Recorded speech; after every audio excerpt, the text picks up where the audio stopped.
Hello everyone. सो हम पढ़ते थे सेक्शन नंबर 165 से स्टार्ट करना था हमें MPLRC का। उससे पहले मैं बता दूं कि मेरे 50 सब्सक्राइबर्स कंप्लीट हो गए हैं, तो जिसने मेरे चैनल सब्सक्राइब किया हुआ है उनका मैं थैंक यू करना चाहता हूँ। तो चलिए स्टार्ट करते हैं। तो सेक्शन नंबर 165 जो है यहाँ पे बताता है राइट्स ऑफ ट्रांसफ़र। तो यहाँ पे जो सब्जेक्ट टू अदर प्रोविजंस हैं ऑफ सेक्शन और जो प्रोवाइजो ऑफ सब सेक्शन 3 दिया हुआ है ऑफ सेक्शन 158 का, और जो प्रोविजंस दिए हैं सेक्शन 168 में, उनको ध्यान में रखते हुए यहाँ पे भूमि स्वामी जो है वो ट्रांसफ़र कर सकता है उसका इंटरेस्ट जो भी लैंड में है। सबसे पहले यहाँ पे क्लॉज नंबर 2 दिया हुआ है कि not standing anything contained in subsection 1। Subsection 1 में जो कुछ भी है उसके अलावा भी यहाँ पे क्या क्या चीज़ों का हमें याद रखना पड़ेगा कि अगर वो मॉर्गेज कर रहा है तो मॉर्गेज करने के बाद भी भूमि स्वामी जो है उसके पास यहाँ पे हियर आफ्टर बी वैलिड, जब तक कि वो यहाँ पे उसके पास एटलीस्ट 5 एकर्स ऑफ लैंड, उसके पास इरीगेटेड लैंड की अगर हम बात करें तो उसके पास बचा हुआ होना चाहिए, या फिर 10 एकर्स ऑफ इरीगेटेड लैंड जो है वो उसके पास बचा हुआ होना चाहिए फ्री फ्रॉम किसी भी तरीके के एनकम्बरेंस और चार्ज से। उसके अलावा जितनी भी प्रॉपर्टी है उसको वो यहाँ पे मॉर्गेज कर सकता है। फिर subject to the provisions of clause A में जो प्रोविजंस दिए हैं उसके होते हुए भी यहाँ पे दूसरी बात को अगर हम बात करें तो अगर हम यूसुफैक्टरी मॉर्गेज की बात करते हैं तो यूसुफैक्टरी मॉर्गेज जो है वो ट्रांसफर ऑफ प्रॉपर्टी एक्ट में डिफाइंड है। यूसुफैक्टरी मॉर्गेज का मीन्स मतलब होता है कि जब भी कोई प्रॉपर्टी जो है वो किसी का मॉर्गेजर जो यहाँ पे मॉर्गेजी को पोजीशन दे देता है, तो मॉर्गेजी जो है उसके पोजीशन का यूज़ करते हुए जो भी उसके रेंट और प्रॉफिट जो उस लैंड से रिसीव होते हैं उनको वो मॉर्गेज मनी या फिर मॉर्गेज के लिए वो यहाँ पे मतलब मॉर्गेज मनी से के लिए यूटिलाइज करते रहता है। और बाद में जब उसको वो उसका जो मॉर्गेज है वो अगर उसका रिडीम हो जाता है तो उसको वो मॉर्गेजर को वापस कर देता है, तो ये यूसुफैक्टरी मॉर्गेज होता है। तो अगर हम यूसुफैक्टरी मॉर्गेज की बात करते हैं तो यहाँ पे एटलीस्ट उसके पास 6 ईयर्स पीरियड बस के लिए वो यहाँ पे मॉर्गेज किया हुआ होना चाहिए। मतलब अगर वो यूसुफैक्टरी मॉर्गेज करता है, अगर वो 6 ईयर्स तक के पीरियड के लिए यहाँ पे मॉर्गेज करता है, और उसमें कंडीशन भी होना चाहिए कि मॉर्गेज जो है वो एक्सपायरी होने के लिए जो पीरियड यहाँ पे मेंशन है, मतलब जो मॉर्गेज पीरियड यहाँ पे मेंशन किया गया है उसके एक्सपायरी होने के बाद जो मॉर्गेज है वो यहाँ पे विदाउट एनी पेमेंट व्हाट्सोएवर किसी भी तरीके की जो है वो यहाँ पे रिडीम इन फुल हो जाएगा, और जो मॉर्गेजी है उसको यहाँ पे रीडिलीवर हो जाएगा पोजीशन जो भी मॉर्गेज की गई है भूमि स्वामी के द्वारा वो प्रॉपर्टी उसका। तो मतलब यहाँ पे मॉर्गेजी को यहाँ पे फिर से यहाँ पे ट्रांसफर हो जाएगा, मतलब सॉरी मॉर्गेजी जो है यहाँ पे वो मॉर्गेजर को यहाँ पे प्रॉपर्टी को रीट्रांसफर कर देगा उस पीरियड के बाद। और यहाँ पे अगर हम किसी भी मॉर्गेज की बात करें, अगर वो यहाँ पे हैंड ओवर नहीं करता है मॉर्गेज को यहाँ पे 6 ईयर्स होने के बाद भी, तो यहाँ पे जो है यहाँ पे मॉर्गेजी जो है यहाँ पे उसको यहाँ पे लाइबल हो जाएगा, मतलब उसको यहाँ पे इजेक्ट कर दिया जाएगा ऑर्डर्स ऑफ तहसीलदार के द्वारा एज ए ट्रेसपासर बताते हुए, और जो मॉर्गेजर है उसको यहाँ पे पोजीशन में वापस उसके वो प्रॉपर्टी दे दी जाएगी। फिर प्रोवाइडेड दैट में लिखा हुआ है nothing in this subsection shall apply to the mortgage of any land जो भी हेल्ड किया गया यहाँ पे भूमि स्वामी के द्वारा फॉर नॉन एग्रीकल्चर पर्पस। तो यहाँ पे ये नॉन एग्रीकल्चर पर्पस के लिए यहाँ पे अगर कोई मॉर्गेज हो रहा है तो उस पर ही प्रोविजन एप्लीकेबल नहीं होंगे। फिर यहाँ पे जो भूमि स्वामी है अगर वो अफेक्ट करता है mortgage other than usufructuary mortgage in pursuance of the provision of subsection 2 में, तो नॉट स्टैंडिंग एनीथिंग कंटेंट उससे फर्क नहीं पड़ेगा। जो टोटल अमाउंट ऑफ इंटरेस्ट है यहाँ पे एकर करता है यहाँ पे वो मॉर्गेज का वो shall not exceed the sum half of the principal amount advance by the mortgage. जी, तो यहाँ पे क्या होता है, मतलब सिंपल सी बात कर रहे हैं कि अगर यूसुफैक्टरी मॉर्गेज के अलावा अगर हम किसी मॉर्गेज की बात करते हैं तो यहाँ पे जो प्रिंसिपल अमाउंट है वो जो इंटरेस्ट है यहाँ पे वो प्रिंसिपल अमाउंट से हाफ से ज़्यादा नहीं हो पाएगा। सपोज करिए कि मतलब उसने अपना मॉर्गेज किया है 2 लाख रुपए के लिए, तो यहाँ पे जो इंटरेस्ट होता है वो 1 लाख रुपए से ज़्यादा एक्सीड नहीं हो सकता, मतलब हाफ से ज़्यादा एक्सीड नहीं होगा प्रिंसिपल अमाउंट से। फिर क्लॉज नंबर 4 है not standing anything contained in subsection 1। Subsection 1 में कुछ भी दिया हुआ उससे फर्क नहीं पड़ेगा। यहाँ पे कोई भी भूमि स्वामी है वो यहाँ पे उसके पास राइट नहीं है कि वो ट्रांसफर कर पाए, मतलब नो भूमि स्वामी shall have the right to transfer any land किसी ऐसे पर्सन के फेवर में जो जिसको यहाँ पे एज अ रिजल्ट ये लैंड ट्रांसफर होने के बाद जो है उसकी एग्रीगेट जो उसके पास सीलिंग लिमिट जो होना चाहिए उसके या उसके फैमिली को मिला के वो सीलिंग लिमिट से एक्सीड कर जाए, मतलब किसी ऐसे पर्सन के पास वो यहाँ पे मॉर्गेज नहीं कर पाएगा प्रॉपर्टी को। जिस पर्सन को अगर वो पर्सन यहाँ पे अगर ये प्रॉपर्टी को ले लेता है तो उसके पास जो सीलिंग लिमिट उसको दी गई है उससे ज़्यादा वो एक्सीड कर जाता है। फिर बी यहाँ पे रिपील हो चुका है। फिर यहाँ पे प्रोवाइड दैट में लिखा हुआ nothing in this section shall apply. यहाँ पे ये जो चीज़ है ये किस चीज़ के ऊपर अप्लाई नहीं होगी, तो यहाँ पे किसी पब्लिक रिलीजियस या चैरिटेबल पर्पज़ के लिए अगर यहाँ पे कोई ट्रांसफ़र किया जा रहा है, या फिर यहाँ पे किसी कोऑपरेटिव सोसाइटी को इंडस्ट्रियल पर्पस या फिर उस अदर पर्पस के लिए यहाँ पे किसी कोऑपरेटिव सोसाइटी को दिया जा रहा है तो उसके ऊपर ये चीज़ें अप्लाई नहीं होंगी। फिर हम नेक्स्ट देख लेते हैं।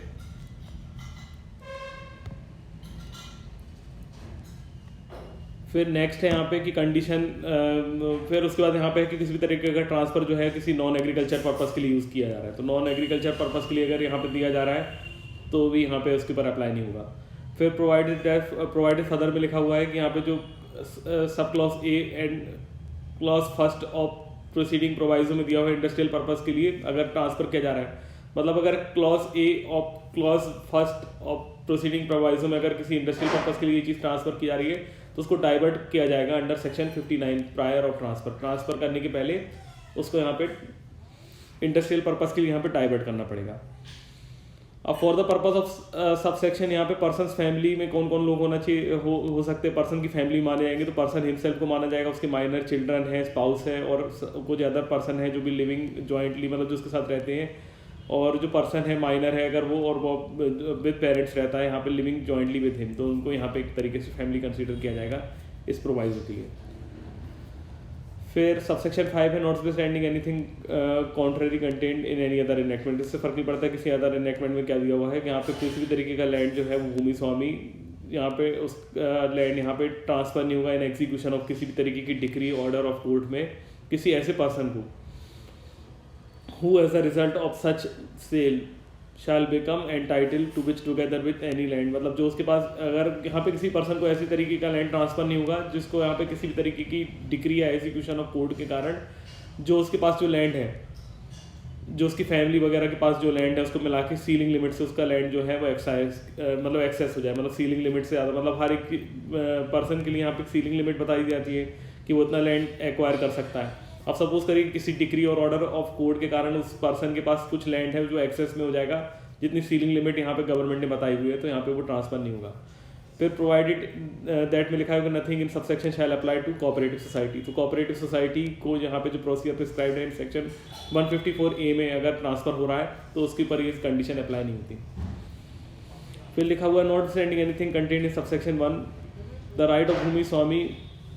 Belonging to tribe which declared aboriginal tribe, जो भी एबोरिजिनल ट्राइब डिक्लेयर किया गया है स्टेट में गवर्नमेंट नोटिफिकेशन के द्वारा, उनके ऊपर क्या चीज़ अप्लाई होगी कि अगर कुछ एरिया है जहाँ पे उनको एबोरिजिनल ट्राइब डिक्लेयर कर दिया गया है तो यहाँ पे वो लैंड यहाँ पे ट्रांसफ़र नहीं होगा किसी ऐसे पर्सन को जो कि बिलोंग नहीं करता उस ट्राइब से। मतलब अगर कोई एरिया ऐसा है जहाँ पे गवर्नमेंट ने स्टेट गवर्नमेंट ने नोटिफिकेशन करके यहाँ पे एबोरिजिनल ट्राइब डिक्लेयर कर दिया है तो यहाँ पे वो जो लैंड है वो किसी ऐसे पर्सन को ट्रांसफ़र नहीं होगा जो यहाँ पे उस ट्राइब से बिलोंग नहीं करता। और अगर हम अदर एरिया की बात करें तो अदर एरिया में भी यहाँ पे ट्रांसफ़र नहीं होगा किसी ऐसे पर्सन को जो उस ट्राइब से बिलोंग नहीं करता जब तक कि परमिशन नहीं लेनी जाए यहाँ पे रेवेन्यू ऑफिसर की, जिसका रैंक यहाँ पे कलेक्टर से कम ना हो, तब तक यहाँ पे ट्रांसफ़र नहीं किया जा सकता। मतलब उन एरियाज़ में तो ट्रांसफ़र कर ही नहीं सकते और अदर एरियाज़ में कर सकते हैं, लेकिन परमिशन पहले चाहिए रेवेन्यू ऑफिसर की जिसकी रैंक कलेक्टर से कम ना हो। फिर 6A में दिया हुआ notwithstanding anything contained in subsection 1, subsection 1 में जो कुछ भी दिया हुआ है इससे फर्क नहीं पड़ता, जो यहाँ पे राइट है भूमि स्वामी का अदर देन भूमि स्वामी जो कि बिलोंग करता है यहाँ पे ट्राइब जो कि डिक्लेयर किया है एबोरिजिनल ट्राइब अंडर सबसेक्शन 6 में। सो जो लैंड एक्सक्लूड होता है यहाँ पे shall not be transferred either by way of sale, यहाँ पे किसी भी तरीके का जो मतलब यहाँ पे लैंड जो है शैल नॉट बी कि मतलब किसी भी तरीके से यहाँ पे ट्रांसफर नहीं किया जा सकता किसी भी तरीके से सेल या अदरवाइज के थ्रू। कॉन्सिक्वेंस ऑफ ट्रांसेक्शन जो भी है यहाँ पे लोन है जो कि not belonging to aboriginal tribe है without the permission of collector given for reasons of recording in writing. तो मतलब यहाँ पे यही बात बता रहे हैं कि अगर कोई भी ऐसा लैंड है जो कि ट्रांसफ़र कर दिया गया है, और सॉरी जो भी यहाँ पे किसी लैंड है जो बिलोंग करता है यहाँ पे किसी एबोरिजिनल ट्राइब का, तो उसको ट्रांसफ़र नहीं कर सकता बाय वे ऑफ सेल या अदरवाइज में किसी ऐसे पर्सन को जो कि उस एबोरिजिनल ट्राइब को बिलोंग नहीं करता जब तक कि कलेक्टर की परमिशन नहीं ले ली जाए और राइटिंग में वो ये चीज़ लिख के ना दे दे। फिर प्रोवाइडेड दैट में लिखा हुआ है every such transfer affected after, मतलब जो भी ट्रांसफ़र यहाँ पे 9th डे ऑफ जून 1980 को किए गए हैं और बिफोर 20 अप्रैल 1981 को किए हुए हैं, which is not according to the provisions content shall, मतलब जो इस एक्ट के अकॉर्डिंग प्रोविजंस में नहीं है और जो उस टाइम पीरियड के अंदर किए गए जो टाइम पीरियड मैंने अभी बताया, तो उनके लिए क्या किया जाएगा, एक मिनट,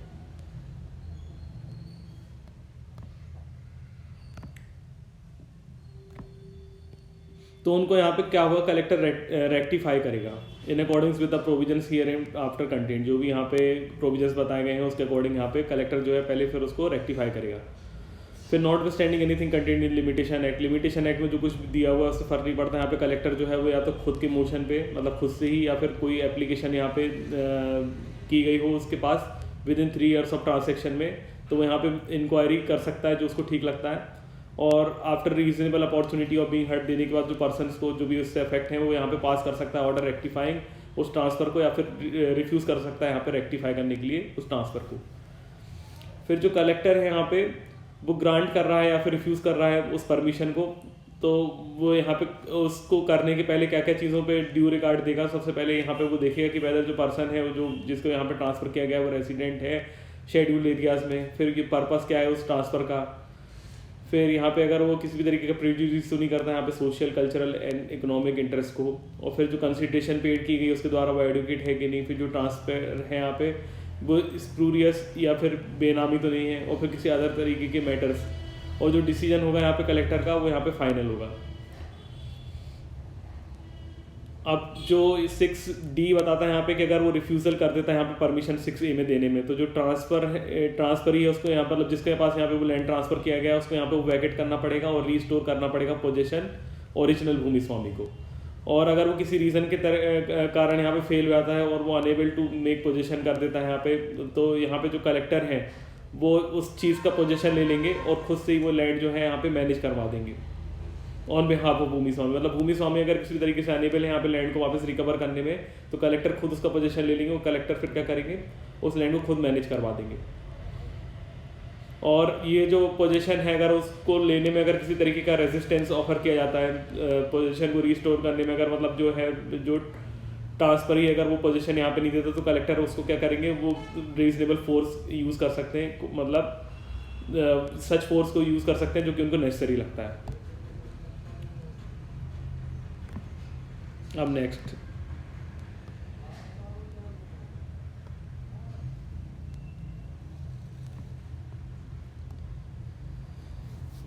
में बताते हैं जो एग्रीकल्चरल लैंड है वो ट्रांसफ़र किया गया है भूमि स्वामी अदर देन जो कि एबोरिजिनल ट्राइब को यहाँ पे जो डिक्लेयर किया गया है, तो the person not belonging to aboriginal tribe shall not divert any other purpose before the expiry of period of 10 years। अब मतलब क्या हुआ कि अगर हमने किसी ऐसे पर्सन को यहाँ पे वो लैंड ट्रांसफ़र कर दिया जो एबोरिजिनल ट्राइब का वो पर्सन नहीं है, तो जिस पर्सन के पास भी ट्रांसफ़र किया हुआ है उस पर्सन को यहाँ पे राइट नहीं रहेगा कि वो 10 साल तक,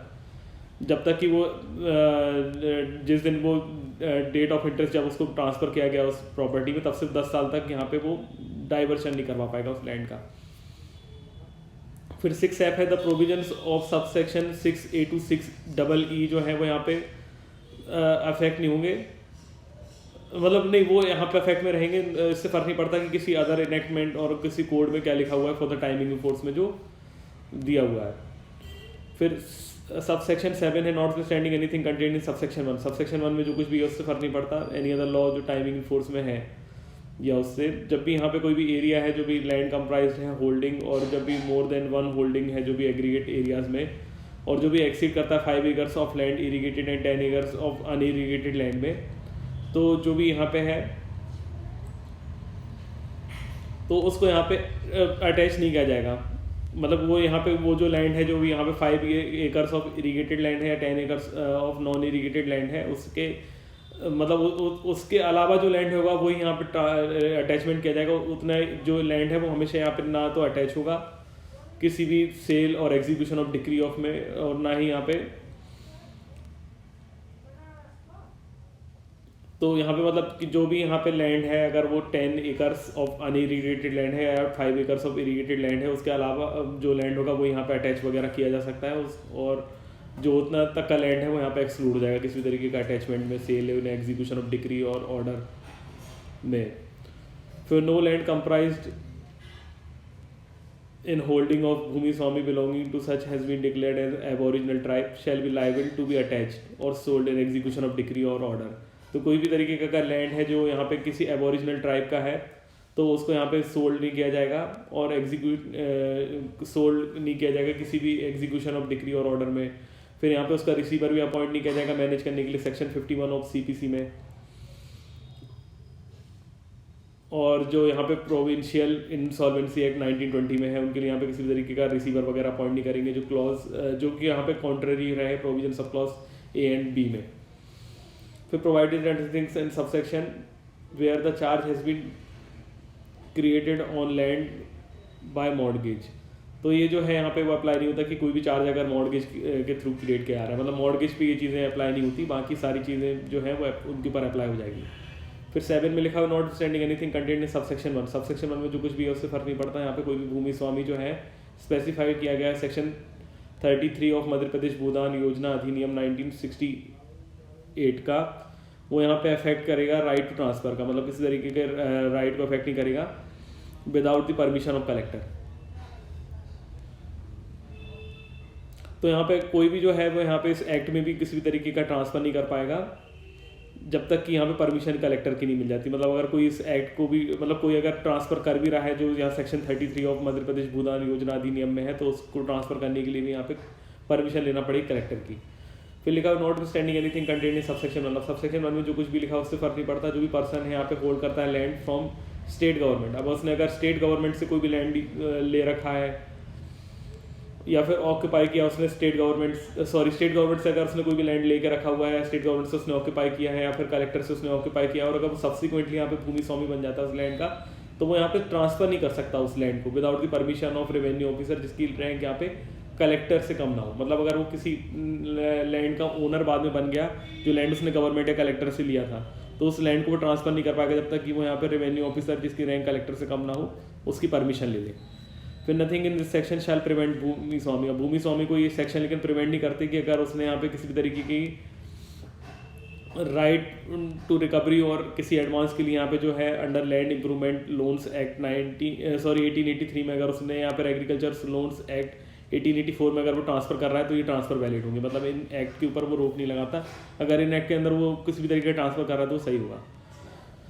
फिर नथिंग इन दिस सेक्शन शैल, किसी भी तरीके का यहाँ पे ये जो सेक्शन है ये प्रिवेंट नहीं करता किसी भी तरीके का transfer by way of mortgage secure advance to cooperative society. मतलब कोऑपरेटिव सोसाइटीज़ को यहाँ पे ये सारी चीज़ों के ऊपर अप्लाई नहीं होता। मतलब जैसे कि हम पढ़ते आ रहे हैं वही चीज़ सेम है यहाँ पे कि कोऑपरेटिव सोसाइटीज़ को अगर वो चीज़ ट्रांसफ़र की जा रही है तो वो वैलिड होगा।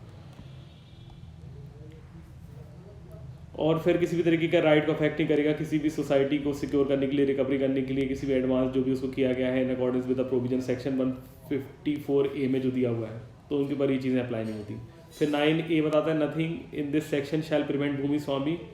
Who is displaced from transferring any right in his land. तो यहाँ पे कोई भी जो चीज़ है वो यहाँ पे अप्लाई नहीं होती, इसको यहाँ पे डिस्प्लेस कर दिया गया उस पर्सन को किसी भी तरीके के ट्रांसफ़र करने के लिए, और ना ही वो उसके शैल अफेक्ट करेगा किसी भी तरीके का राइट जो कि अथॉरिटी के पास है यहाँ पे कि वो सेल कर सकता है और रिकवर कर सकता है उस एडवांस को। तो मतलब अगर यहाँ पे किसी और एक्ट में अगर उसको पावर दे दी गई है कि वो दूसरे एक्ट में यहाँ पे उस प्रॉपर्टी को यहाँ पे बेच के या किसी भी तरीके से उसको जो राइट्स हैं अथॉरिटी के पास की वो रिकवर कर सकते हैं, तो उनको यहाँ पे वो पावर को अफेक्ट नहीं करता इस सेक्शन। फिर 9 भी बताता है कि nothing in this section shall prevent भूमि स्वामी। अब भूमि स्वामी को ये प्रिवेंट नहीं करता कि वो किसी भी तरीके से ट्रांसफ़र करने के लिए उसके ऊपर रोक लगाई जा सके अगर वो सिक्योर कर रहा है किसी भी तरीके का पेमेंट एडवांस जो भी उसको मिला हुआ है किसी कमर्शियल बैंक से for the purpose of agriculture improvement. अगर एग्रीकल्चर इंप्रूवमेंट के लिए अगर उसने किसी कमर्शियल बैंक से कुछ भी तरीके का लोन वगैरह लिया हुआ है तो उसके पेमेंट के लिए वो यहाँ पे वो लैंड को ट्रांसफ़र कर सकता है।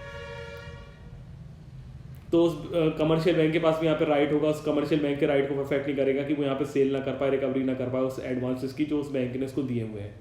फिर सबसेक्शन 10 बताता है not withstanding anything contained in the Indian registration act. इससे फर्क नहीं पड़ता कि इंडियन रजिस्ट्रेशन एक्ट में क्या लिखा हुआ है। नो